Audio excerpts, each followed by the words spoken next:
guys, I want to go ahead and show you this Hygger titanium heater. This one does this one's actually going to be for a 25 to 45 gallon tank. So this is the 802 model. And basically the 802 is going to be anywhere from, this is the 200 watt. So it's going to be from 20 to 45 gallon fish tanks. And this instruction booklet goes ahead and it shows you basically going to go ahead and you're going to plug it in. The temperature controller is going to be outside of the fish tank, and then you will have the thermal detector on one side of your tank and then your heating rod on the opposite side of your tank. So just want to go ahead and show you that right there so that you can see kind of how that works. But let's take it out of the box and let's see this thing. So here is your actual heater, and it does come with a couple of suction cups here. Nice and rubbery. It's got a good long cord on it. That looks like it's going to be probably around 8 feet long, 6 feet long. Let's open this up real quick. Yeah, so that's about a 6 foot long cord. But this is actually pretty heavy. That's actually a pretty solid little titanium heater there. Oh, this piece is actually all together. Okay, so this is actually going to be your actual controller. And then this one's going to be the thermostat.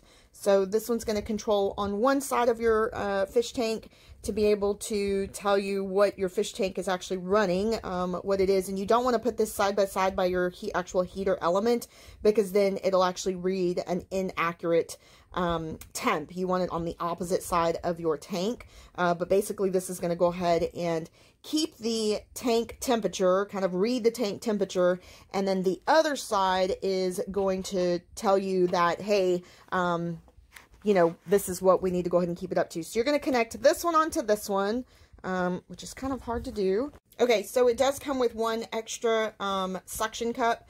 Just in case one of these breaks off, you can actually go ahead and it does come with one replacement. So this particular line actually has its own small suction cup as well. And what you'll do is you'll actually take this suction cup and you will go ahead and put this on one side of your fish tank. This would work really, really well for rectangular fish tanks. You know, really long fish tanks. I think this would work really well. So anyway, you would go ahead and you would connect that onto one side of your fish tank, and then this section here would actually go on the opposite end of your fish tank, suctioning it so that it doesn't move around as well, so that this could go ahead and actually regulate the temperature, heat up your fish tank while this one's actually regulating the temperature of the fish tank. Controller itself. Okay, so this is the controller.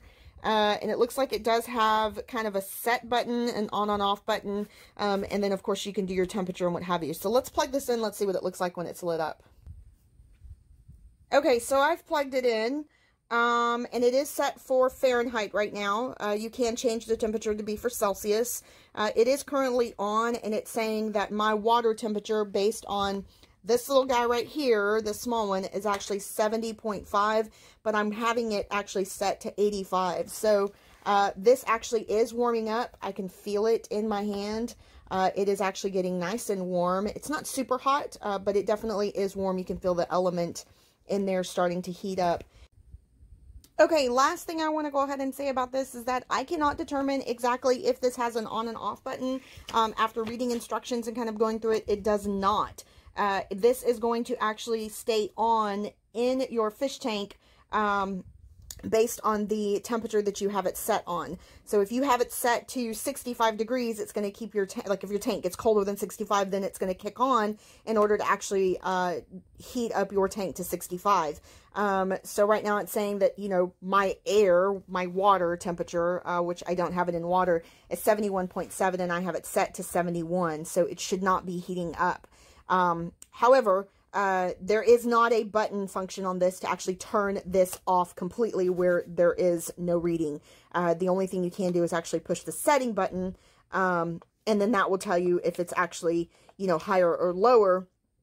And so if I pushed it up higher, and it was on, then you will see that the light turns on telling me that the thermostat is actually, I mean, the element is going to be on, but the only way to actually turn it off is to turn the setting down to, you know, 70. And then when it stops flashing, you can see that this light will not turn on to show that the element itself is not heating. But there's not a button anywhere to say, no, I don't want any power going to it, turn off all lights, you know, that sort of thing. So last little bit of information there, which is not a bad thing if you need something to actually maintain, like if you're in a cold area and you need something to maintain that heating, that heat temperature in your tank. That's actually a decent thing. You don't have to worry about reminding yourself to turn it off and on.